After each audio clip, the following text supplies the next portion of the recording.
Welcome back. For those of you who are actually participating in this lecture, well done. I'm quite impressed. That is bright, but hopefully it'll help you see me better, I think. So this lecture is not required. You do not have to watch it. It is recommended, especially if you are interested in this question of does God exist? But you're not required to watch it. And in all good conscience, I should probably tell you it will be a little bit longer of a lecture. So that might also deter you from wanting to actually participate in it. But this will help supplement a lot of the material we've been talking about. Now, what I will say at the get-go is that all of the lectures previous to this will be, and the readings, will be fundamental for how a lot of these arguments are going to unfold. Particularly what we've talked about in terms of being, what we've talked about in terms of being in the classical theistic and philosophical tradition, specifically God as absolute or perfect being or being from itself, aseity. And once again, you really want to remember the absolute attributes, which if you don't are aseity, simplicity, infinity, eternality, and immutability. And you also want to remember the five transcendentals, which are being, truth, unity, goodness, and beauty. Absolute attributes are things that only belong to God, only God can have. And then transcendentals are essential characteristics that God is and is the source of, but that created beings like rational creatures like humans can participate in. So, first of all, I think there's a good question that needs to be asked, which is, can the existence of God even be proven? And this is definitely an important question. And it really depends a lot on what you mean by the word prove. So I hope by now you're starting to get a sense that, if you haven't from other inquiries in your disciplines or whatever, but what philosophy has long known and what sometimes people forget is that words mean different things in different contexts, and words don't always indicate the same things. So if we mean by prove something scientific, can we scientifically prove that God exists? That we could, like, there's some data out there that we could measure. Like, could we get to God's house? Could we get to the top of Mount Olympus or the center of the universe? You know, if you're a Star Trek fan, you remember Star Trek V, and they're all going to the center of the galaxy. They're going to find God, right? They're going to find God on a planet. Well, no, that's not how it works, because God is not an empirical or material or physical reality. In fact, God is God gave rise to the physical reality. And if you give rise to something, you can't be a part of it. Any more than if I write a novel out of my head, that I am somehow in the novel or subject to the novel's rules. No, I'm not subject to the rules in my own book. I created those rules. In a similar way, God is not material because God has produced a material universe. Okay? So while it's true that scientifically you can't disprove, or you can't prove the existence of God, you also can't disprove it. Because there is no empirical data that's going to say one way or the other. So rather, drawing on what we talked about with the truth and relativism lecture, we're talking about how we do trust, it seems to stand to reason, immaterial laws, not laws of physics, but immaterial laws like logic and reason, then that would be the most likely possibility of somehow demonstrating the likelihood or even the necessity of a transcendent being. So, what we're going to do in the next bit is talk about the major and what I would consider the most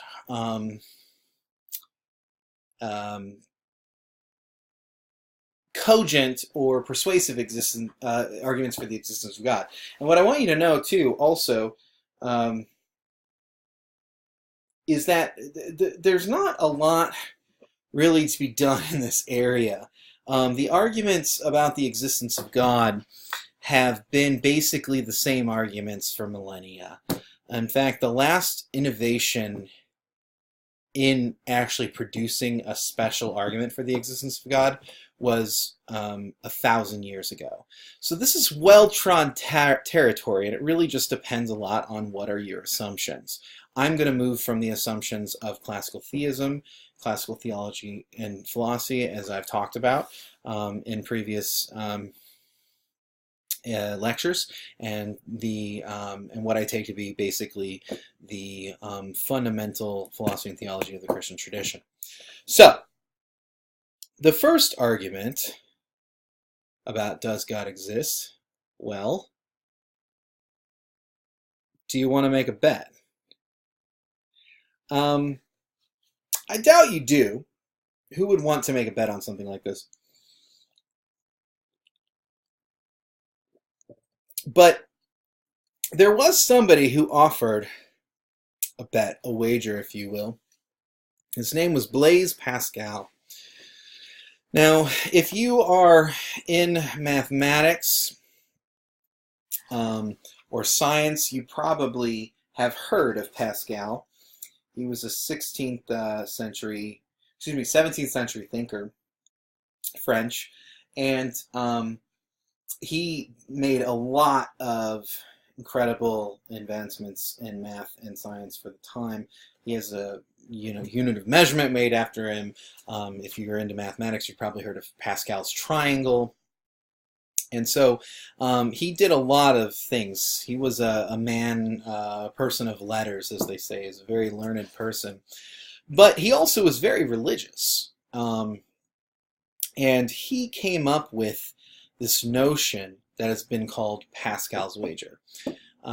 That is the wager for the existence of God. Now, it is important to note that it's not really an argument for the existence of God.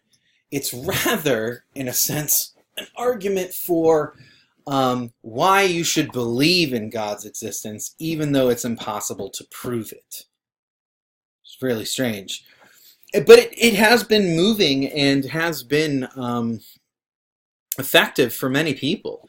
I personally think it's a very crass argument. I don't find it to be moving. In fact, I find that there's some assumptions in it, and Pascal even noted these himself, that I would think are kind of bad theology.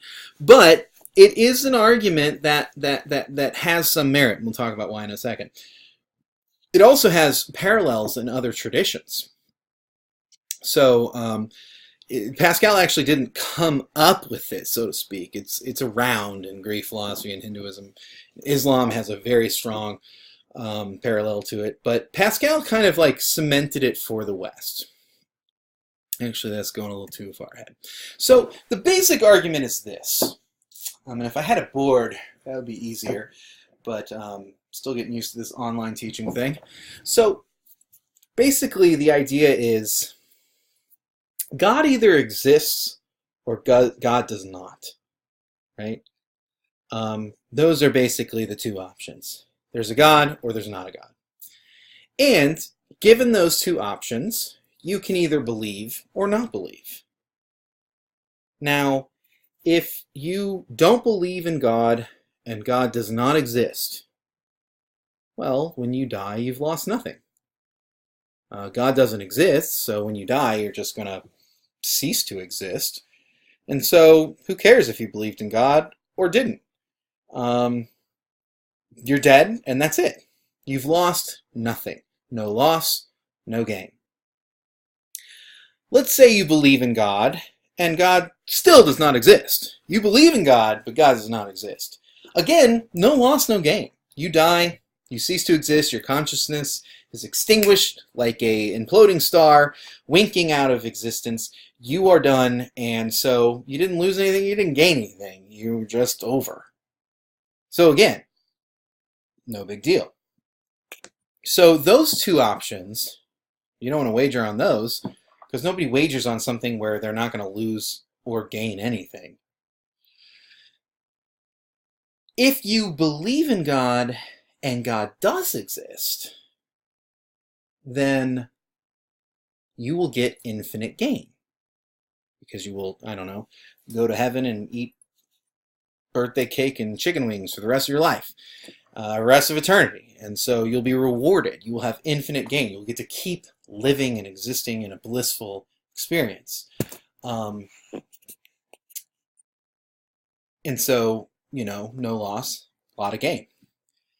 If, however, God exists and you don't believe in God, well, you're about to get an eternal frickin' spanking for the rest of your eternity. So, Pascal, using, I suppose, good gambling philosophy, I'm not a gambler myself, I don't play dice, but Pascal reasons that, well, okay, if you've got two options, there's basically four options here, right? You got two options where you get nothing and you lose nothing, and just whatever. And you got an option where you lose everything, and then you get an option where you gain everything and more. Wouldn't a smart betting person bet on the thing that they could actually gain from, given it's the only option of gain? So, it's probably a good idea to believe in God. Because if God doesn't exist, well, no loss, no gain. But if God does exist, and you believe in God, infinite gain. If God doesn't, infinite loss. By the way, a quick note, sometimes I will use the pronoun he for God. I'm trying not to do this anymore. My tradition tends to refer to God as he, but God is, of course, not a man or a female or a woman. God is not gendered. And so I do not want to continue patriarchal expressions by referring to God as he, but it will slip out, so please forgive me. In any case, back to the point though, that's basically Pascal's notion. Now, I have to say, I find this thoroughly unconvincing and a little, like I said, crass, and a little bit obnoxious. You shouldn't just try to believe something because you're going to get birthday cake from it. That doesn't really seem to square with what it means for being devoted to a metaphysical reality. However, even though I don't think this is persuasive, again, it's persuasive to some, and I will say this, and this comes at the beginning of Pascal's unfolding of this argument, or whatever you want to call it. And that's basically that Pascal puts the power of the question to us. This is what I really like about Pascal's wager. To backtrack for a second, I share Pascal's wager with you, even though I do find it to be a completely unconvincing and problematic proposition.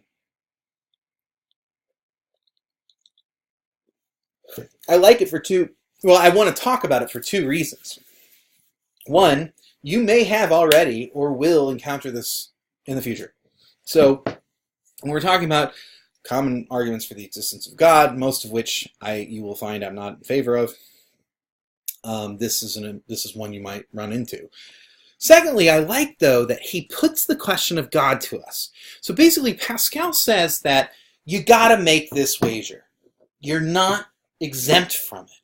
You were born in a world where it's possible that God exists. And so you gotta pay that money and make that bet.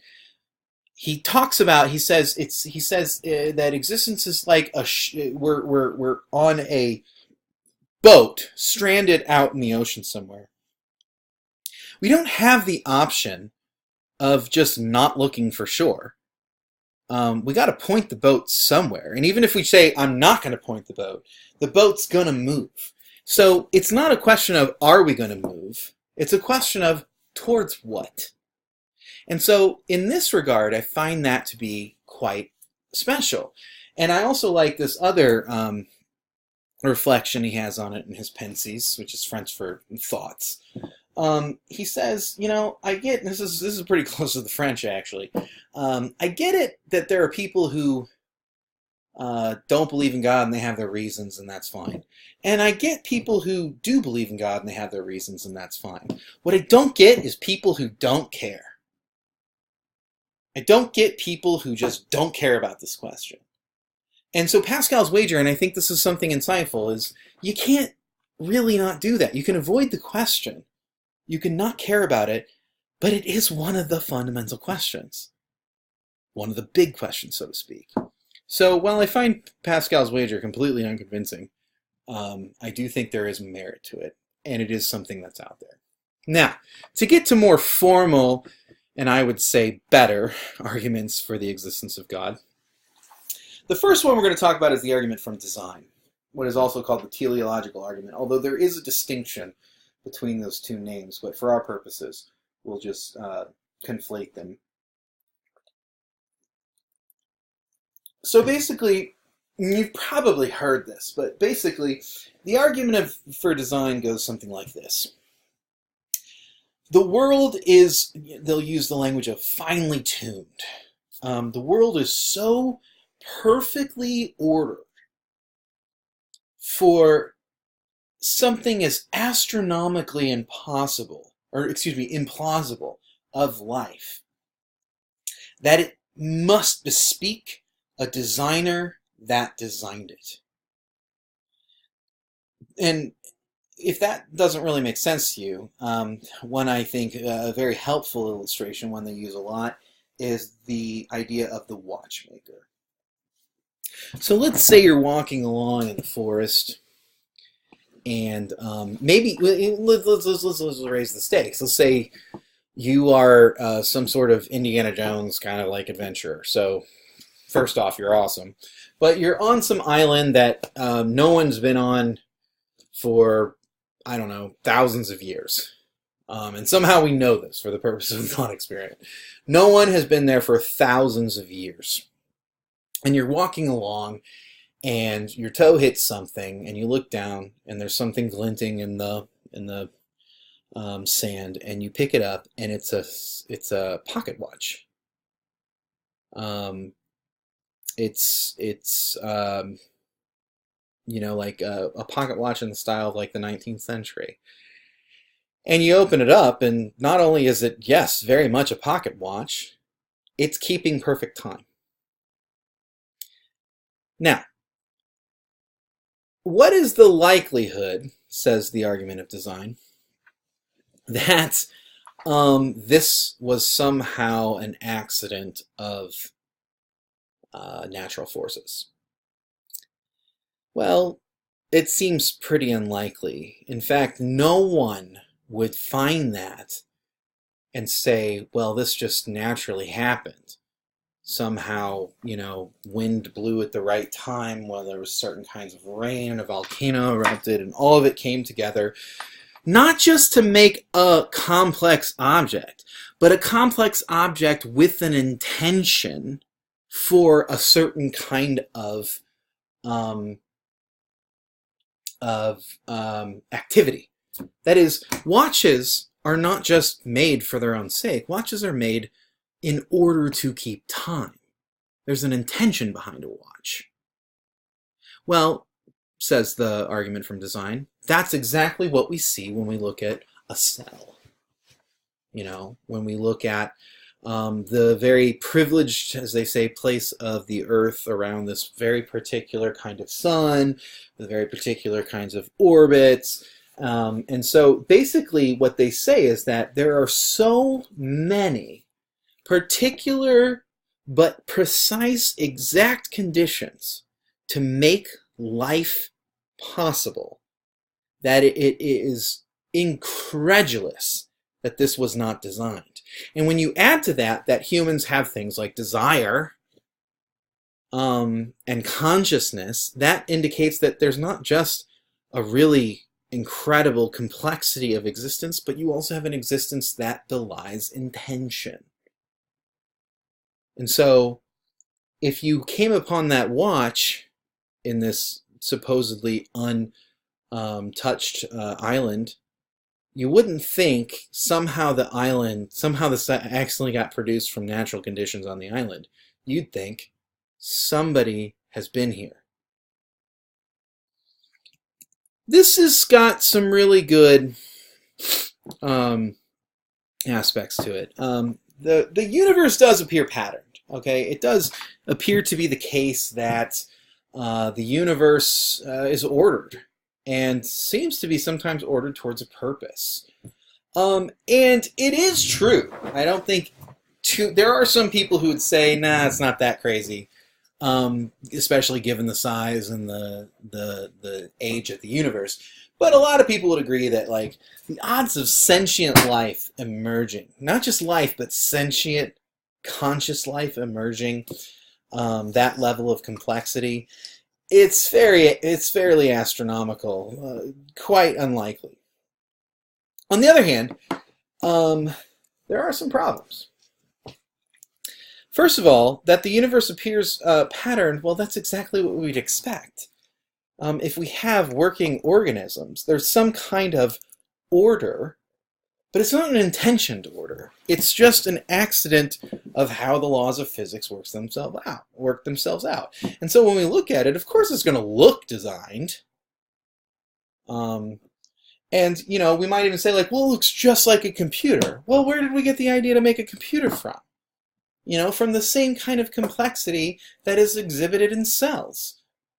Or atoms. So it's kind of exactly what we would expect if life happened. And that gets to the second point. How astronomical, one. So some people, like Stephen Hawking, I know, for example, says life is not probably that crazy a thing. But even with sentient life, yeah, let's grant all the astronomical, crazy, almost insurmountable odds that would have to be addressed in order to have a planet that is perfectly suited, so to speak, for life, an intelligent life. Well, sure, but it only has to happen once. That's super implausible, but it's not impossible. The possibility that it just happened that way remains. And there's thus the possibility, logically speaking, that it could have happened, and just in this case did. If it hadn't happened, nothing would be different, except that there wouldn't be us here to sit and talk about it. And I think this is pretty good in terms of an objection. Design is a great way to see the world if you already believe in a designing intelligent God, intelligent designer, or whatever. But it's not really a good argument if you don't. And so I ultimately do not think, like Pascal's wager, that this is a successful argument for the existence of God. So, well, that's exactly what I said. So we won't worry about the teleological roots of it, or the notion of an anthropogenic universe. What does it mean that the universe can produce the kind of creatures that we are? Because that gets into the next argument anyway. But if you'd like to know more about that, I have some resources. So the next argument is the argument from morality. This is sometimes called the axiological argument. The argument from that which seems to pre-exist us. This is the notion that morality is a universal human phenomenon. We got into this a little bit with relativism. And since all humans have a sense of morals or morality, then that seems to indicate that there is a transcendent moral source that gave us this propensity or this desire. You know, like when we talk about fairness or justice, there's a desire here. So C.S. Lewis, who likes this argument, makes he has this illustration where the morals can change from place to place, but there is this deep accepted notion that some things are fair play and some things are not, and that may depend on society, but there's still that notion of fair play. So he uses the example of being on a bus. And someone, you get up for a second to go I don't know, do something, and and then you come back and someone's sitting in your seat, and you say, "You're sitting in my seat." Now, if morality is just a joke, when this person says to you, or just a social construct or whatever, when this person says back to you, I don't see how you own the seat. The seat was there, it was empty. And then you say, yes, but I was sitting in it. You have now entered into a moral argument. Now, that might seem not that impressive on the surface, because, well, you're just following social constructions, right? Except for when it comes to morality, all humans have the notion of fair play, that there are certain rules that just ought to be followed. You shouldn't kill someone for no reason. You shouldn't sleep with a relative. You know, there are some groups that practice incest, but anthropologists show that this is very rare and almost non-existent among immediate family members. You know, say, you know, parents and children or siblings or whatever. There seems to be not only an ingrained notion that certain things are just not right, like don't kill your own child, and that there's something indicative that everyone has this moral notion. So the pros are, morality does appear innate. In fact, you know, most of us don't need to be taught right from wrong in the basic sense. We come, I mean, even if you spend a lot of time with toddlers and they appear to have no moral compass, they do have certain kinds of predilections for not taking not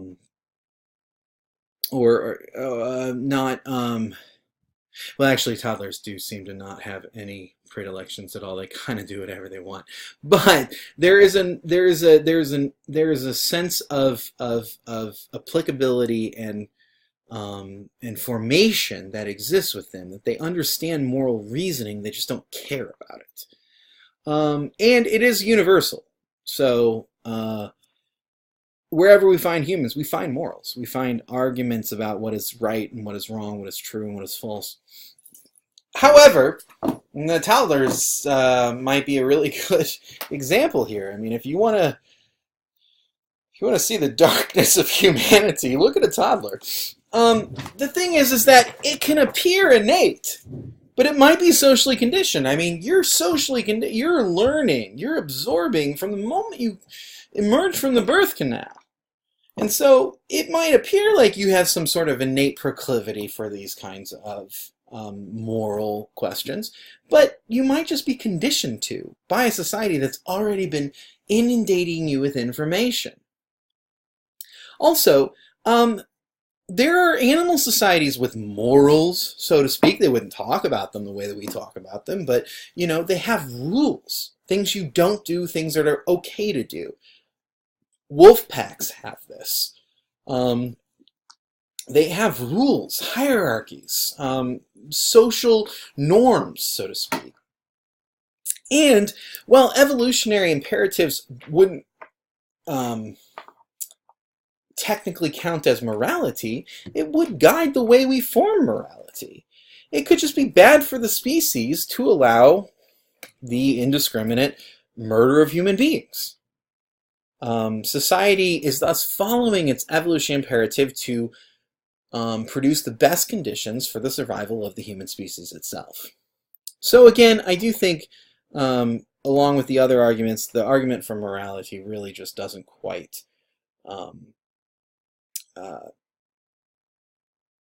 make the case, at least in any sort of incontrovertible manner, for the existence of a transcendent source to all of reality. It's, I think, more persuasive than the argument from design, but still, it's not. It bears some real problems. Now,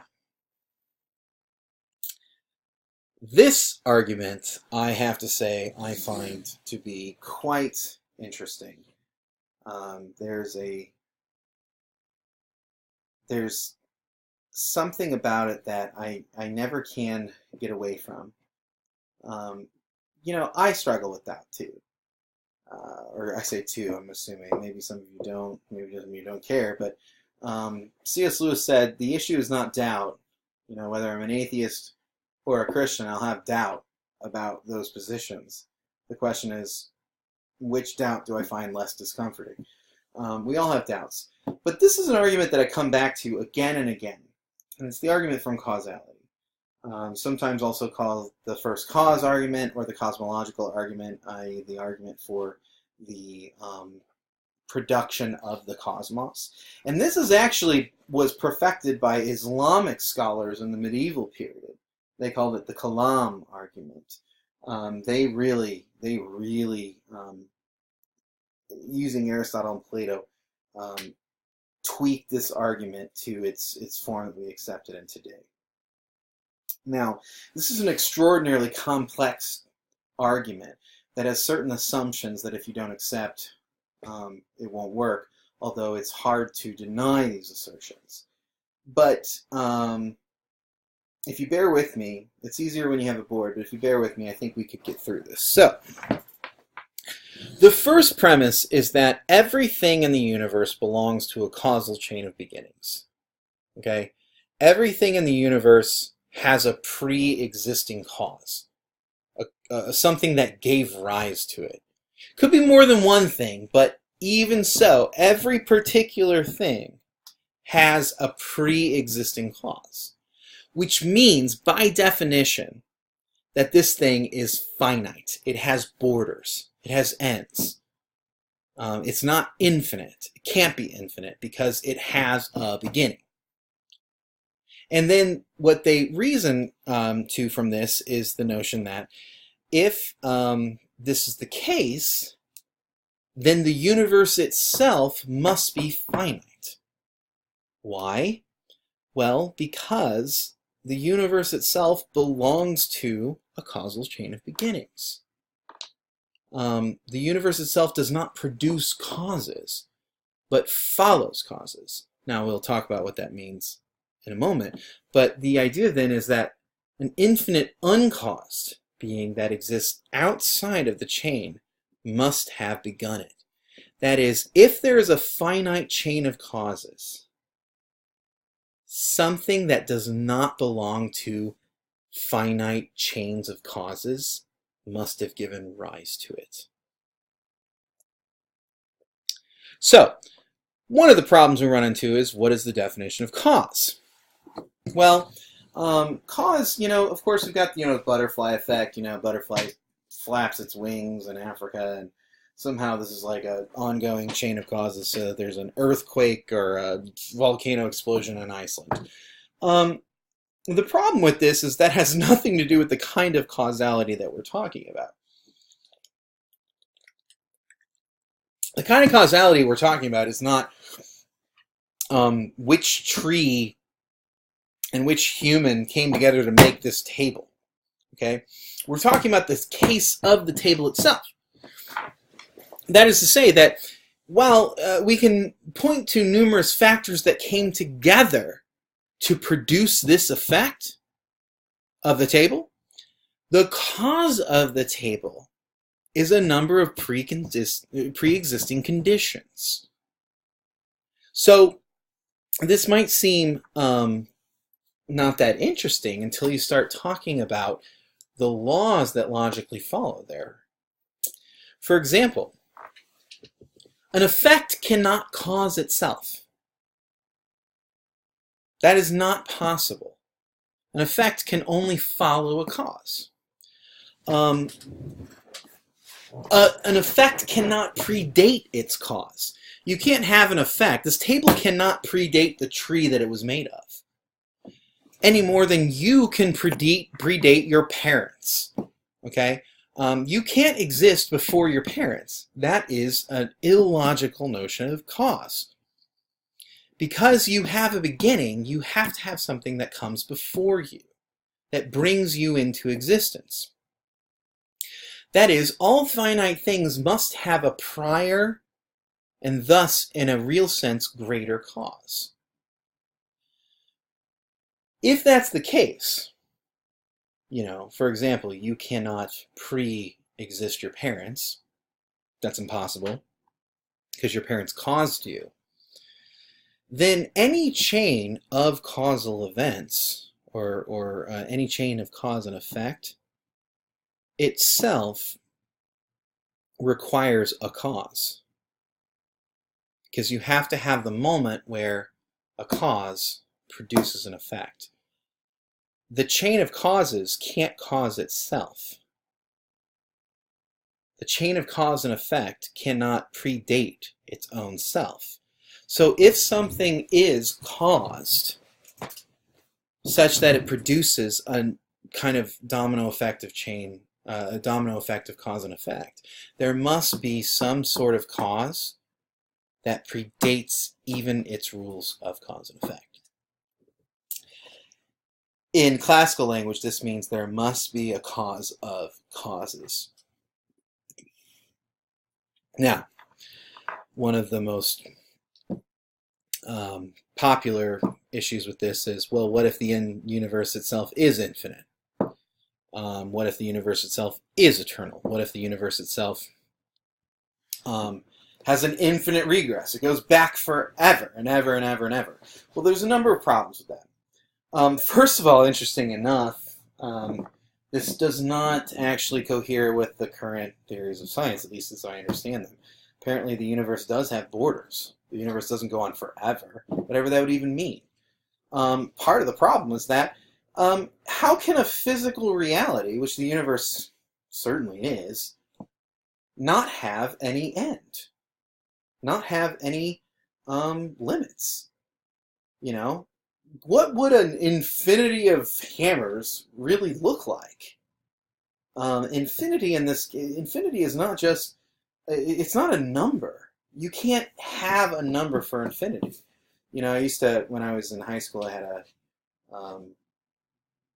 had a girlfriend, or I was with a lady, believe it or not, and we used to get in these fights, like playful fights, and I'm right, double anything you say, I'm right times 10, and eventually someone say, I'm right times infinity, or Vanessa would say, I'm right times infinity plus 1.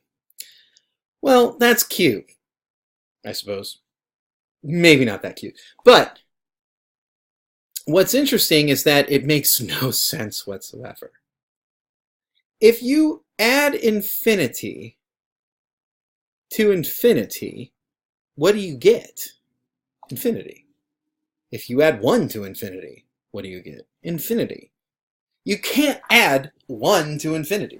Infinity is the lack of numerical conditions from the get-go.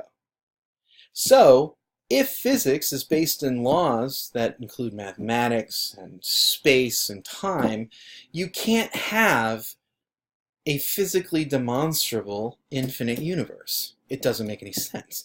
But further, an infinite universe would require an infinite regress. That is, every event would have a preceding cause, that itself has a preceding cause, that itself has a preceding cause, on back through infinity.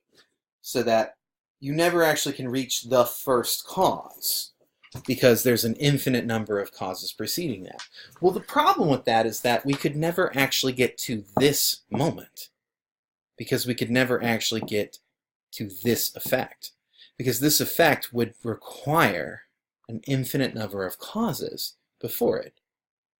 So, by the same logic, you would have to say that somehow if I add this effect onto that infinite number of causes, some new number of causes has been produced. Well, that's just as plausible as saying that you can add plus 1 to infinity. It doesn't make any sense. And so, if this moment requires an infinite number of moments to happen before it, well, then this moment can never happen, because you could never exhaust the infinite number of moments before it. Now you might say, well, yes, but it's an infinite set. Okay, the set itself is infinite in that it has no end, but it has a beginning. It just goes on forever. Well, then you still have to explain the beginning. And then if you want to say like, well, okay, well, but it doesn't have a beginning. The cause just the chain of causes just exists. Well, the problem is where did that chain come from? You have produced an explanation for how every moment in the chain of causes can be the case, but you haven't provided an answer to why there is a chain of causes to begin with. That requires some kind of cause that itself has no preceding cause and is not therefore bound to the laws of cause and effect. This is what we call the argument from first cause, that there must be some uncaused first cause that goes beyond it. Now, we're doing okay on time, so I guess we'll talk about the ontological argument.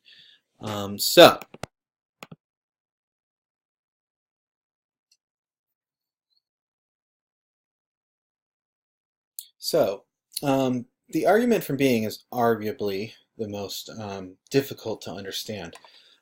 It's a very strange argument, and is the last argument that has actually been produced for the existence of God since people started arguing about it, basically. And this was produced about 1,000 years ago from by a theologian named Anselm of Canterbury. And this has come to be called the ontological argument. So the word ontology, again, we got that ology, we've got logos, which is the study of. And then the other Greek word is ontos, which just basically means being. So this is an argument from being itself. So it's an argument from the reality that something exists at all. It is often considered by theists and non-theists to be either the best or the worst argument for the existence of God. It's very polarizing. Some people think it's absolutely absurd. Others think it's the only argument that possibly succeeds. Now, the basic idea is twofold. First of all, there is an assumption that if something is, it's better than something that is not. That is, being is greater than non-being. Non-being, you don't have anything at all. Being, you have something. So there is an advantage.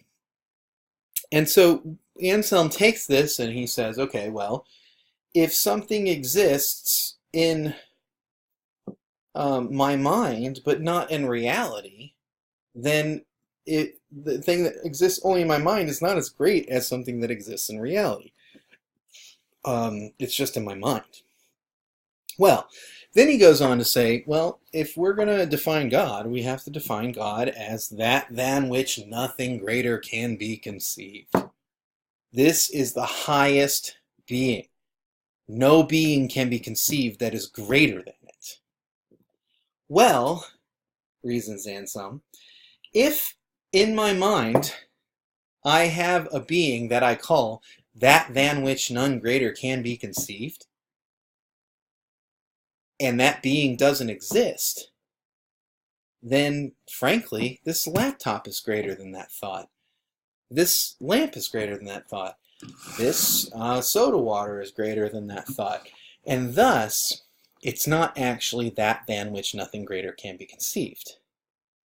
So, if I can have that thought in my mind, for it to be a real thought, it has to also exist in reality. Now, most people find that unconvincing. But there's something to it, and that is that if I can conceive of something, then somehow it must exist in reality. because I can't conceive of something that doesn't exist. Now you say to me, like, well, what about dwarves? Well, you haven't conceived of something that doesn't exist in the strictest sense.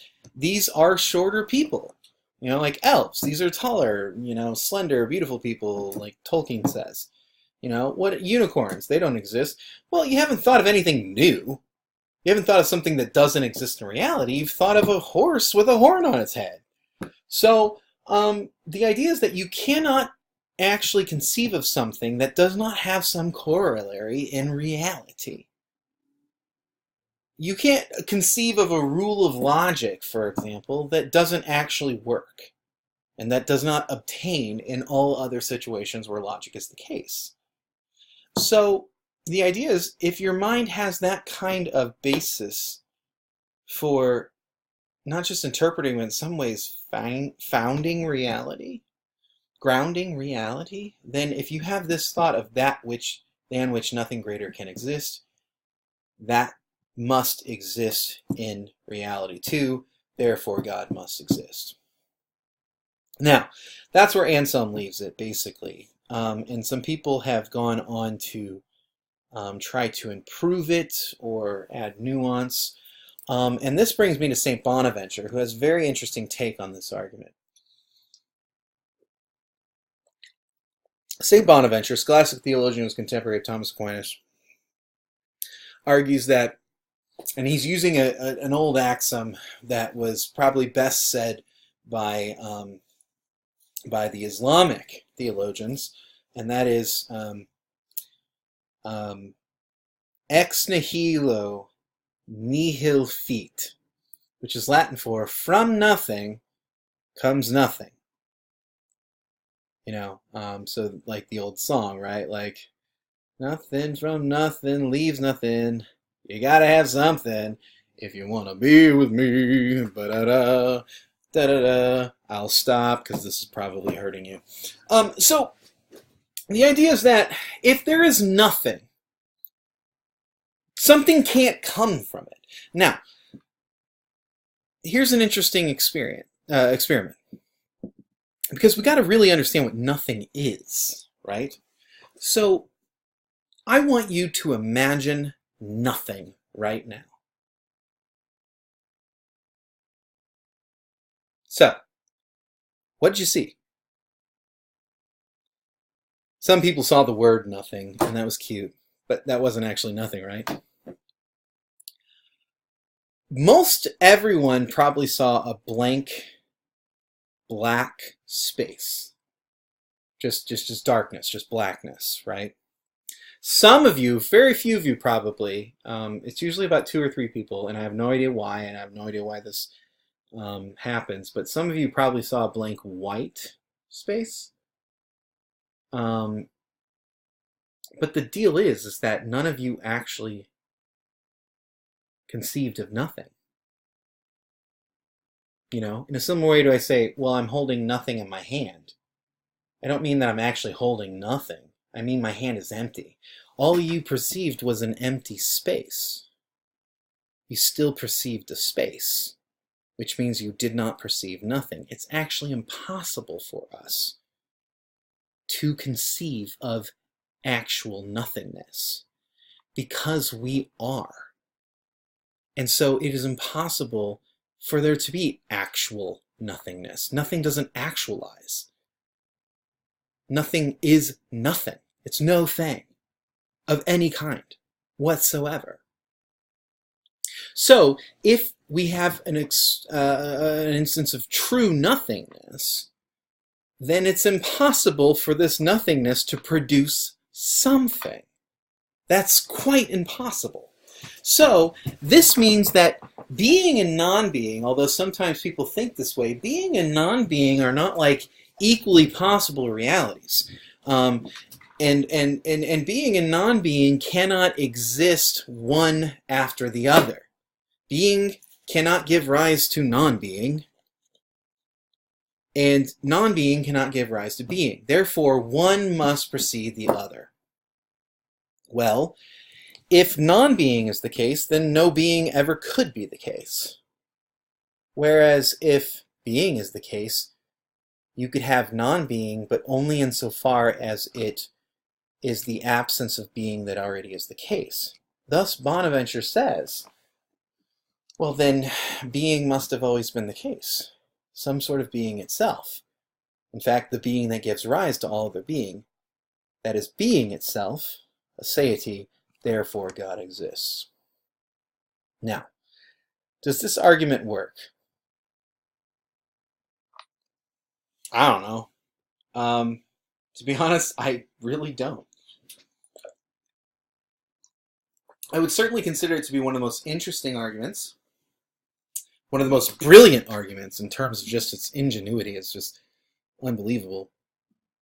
But if it actually demonstrates the necessity of God's existence, I really, honestly don't know.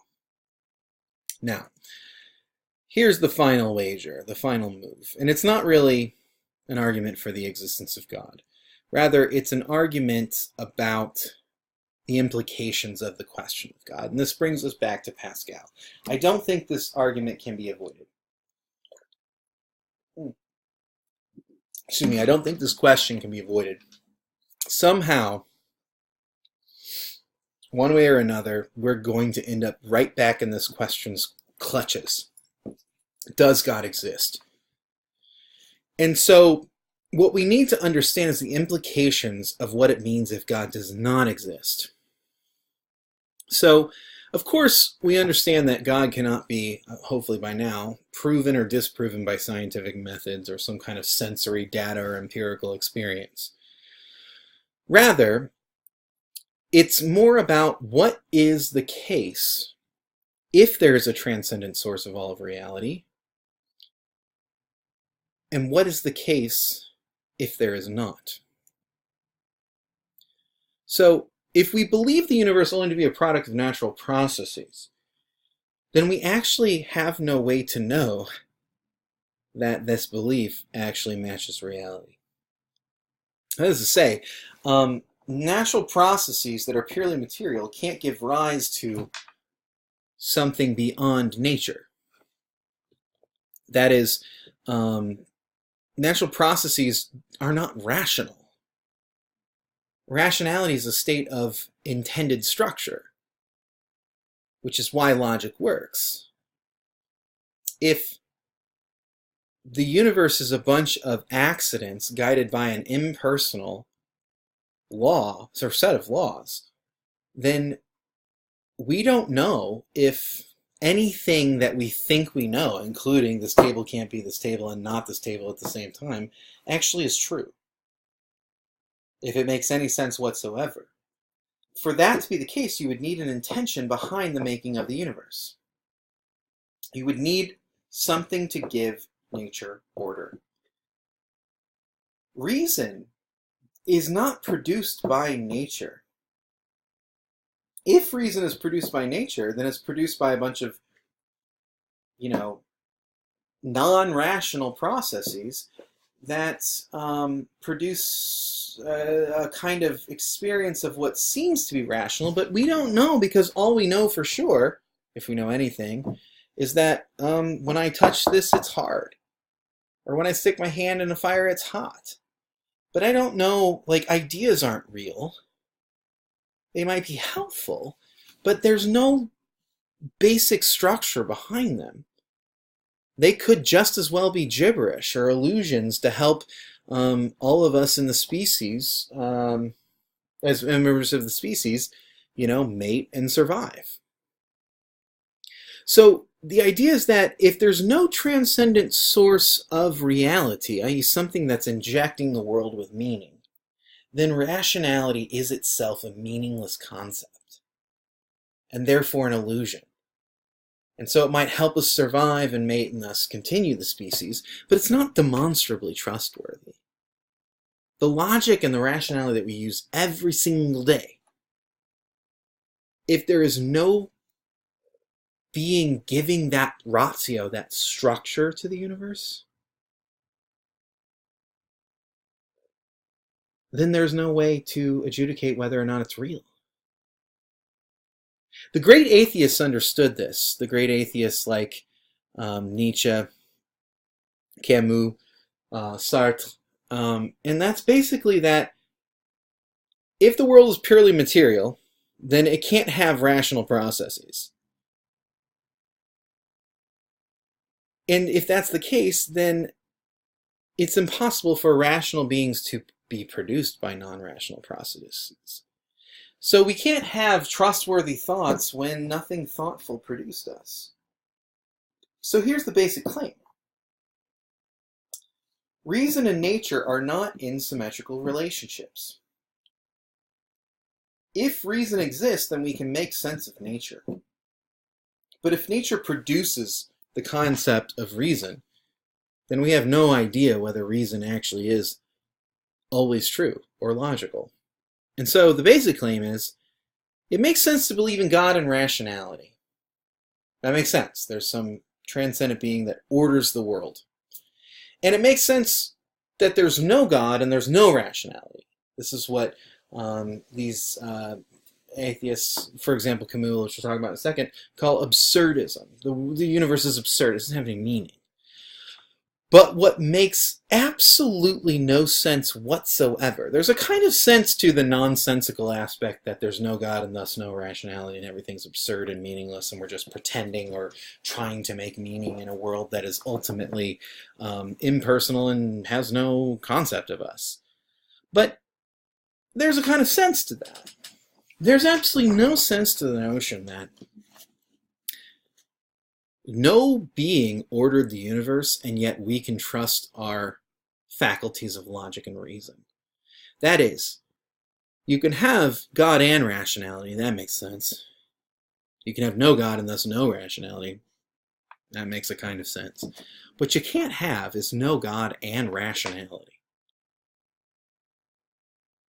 Even if you say like, well, but it works. You know, we use rational thought. You think it works, you don't know.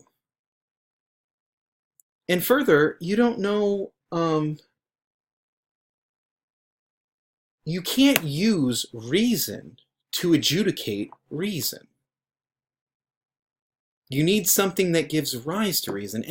This would be akin to saying that you can measure a ruler with that ruler. Rulers don't measure themselves, they measure other things. Reason is the standard of measurement by which we decide if something is true or false. You can't have a proof for proofs any more than you can have a proof for there being no proofs. You can't have reason that adjudicates that reason itself works. It is an inscrutable condition by which the law operates.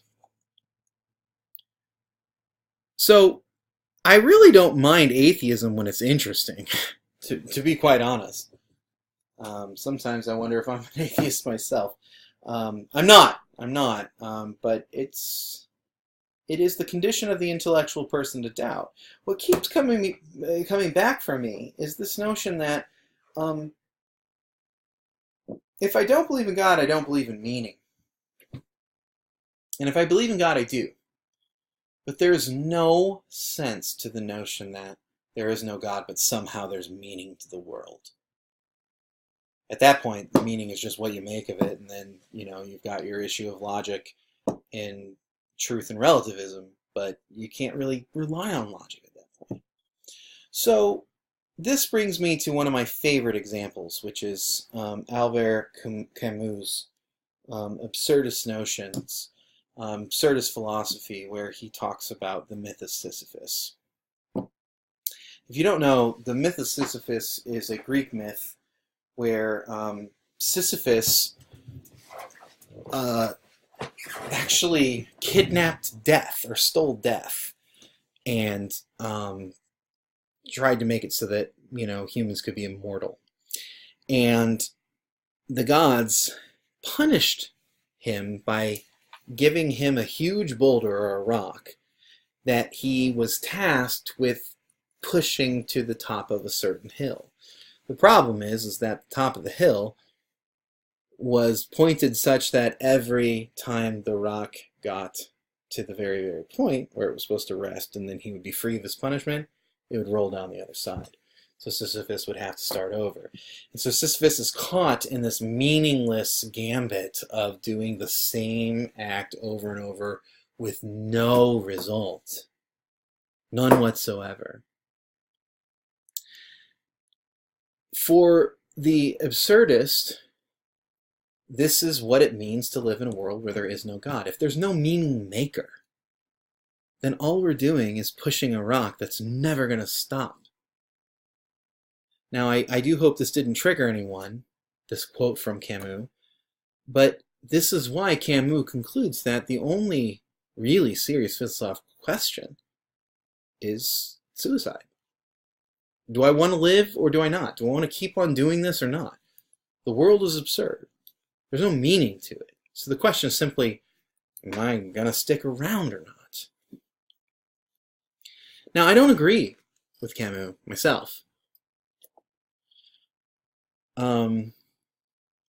And again, I do hope it didn't trigger anyone, but from an abstract perspective, though, Camus is right if there is no God. If there is no meaning maker, lawgiver, then there is no meaning. There are no laws. It's just the awe-inspiring, but still nonetheless futile chain of coincidences that led to this moment. And this moment can seem meaningful, but it's not. And so it's not so much an argument for the existence of God, but rather it's an argument for what kind of world do you find beautiful. For my part, I don't find a world without meaning beautiful, but that doesn't mean the world is meaningful. So, does God exist? I don't know that I can demonstrate that perfectly. The first cause argument for me comes the closest. However, what I do think is demonstrable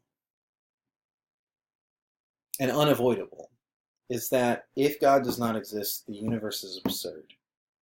And everything we give meaning and order to is the same. And so the question of God is really, do we embrace the absurd? Or do we reject it? Do we embrace a world of meaning? Or a world of valueless chaos? Or we can just not answer the question. And so, YOLO, son.